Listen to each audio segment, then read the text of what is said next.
All right, let's take a look at the toolbar, and you'll notice that there are icons here that look a little bit familiar, like the lasso and the pen tool and the pencil, etc. And in fact, they are very similar to the other programs you may be familiar with, Photoshop and Illustrator especially.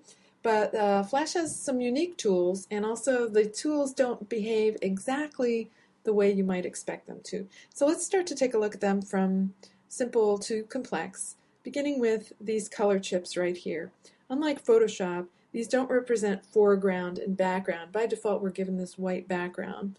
They represent a stroke color, as you can see if you hover, it says stroke color, and fill color. And that's exactly what it means. So for example, when we draw a rectangle in a moment, you'll see that the center of the rectangle will be black and the line around it is going to be this orangey color. To get a different color, you just hold down on the chip and you'll see that you have this palette, this lovely palette, and what this represents are web colors. You'll see the numbers up here look very familiar. They are web colors, and also you have a few gradients down here, radial gradients and a couple of linear gradients. So I'm going to pick a color that we can see really well, and let's start to take a look at some of these tools. Now, when you click on a tool, you'll notice that your properties window changes. So for example, the pencil, we have some options. The bucket, we get different options. So let's take a look at this tool, which is probably the most simple tool. It's the line tool. And it shows that our color currently is the red color and that there is no fill because the line tool does not give you fills. We also have the width of the stroke. By default, it's set to 1. And also solid with options below it, normal, horizontal, vertical, or none, so we could lock in, etc., etc., caps and joins. So let's just go and see what this tool does. I'm going to click down and pull, and this is the line tool. It goes from point A to point B. If you hold the shift key, which I'm doing right now, you can lock it into horizontal and vertical, or again, if you wanted to, you could use the horizontal, vertical, all that good stuff.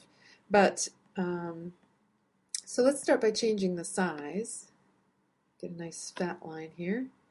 It's always a good idea to try and stick with even numbers, so I'm going to type this number in because Flash, unlike other programs, can do what's called interpixel, which means it can create shapes that kind of go between pixels as a vector. So I'm going to make a line here, point A to point B, and you see that it's got squared off edges. That's actually because I've been messing around in here already. That is affected by the cap. Right now the cap is set to square. If I change it to round, well, you have to have it selected, so I'm going to use the black arrow tool, select my line, and then I'm going to change it to round. You'll see that we now have these sort of little bubbles at the end. Let's make it fatter so you can really see those. And we could change it to square again. And I want to point out the difference between square versus none. See how the line appears to be shorter? This is actually the length of the line. The caps actually go beyond the length of the line. So there it is with the round cap, there it is with the square cap. And it's particularly significant when you're on a fat line. You probably won't see the difference on a thin line like that. So I believe that that is a pretty decent tour of the line tool. Let's say I want to erase my area now to show you another tool. I'm going to just double click on the eraser tool. Actually, you can erase, with the eraser, or you can double click the eraser and erase your entire stage.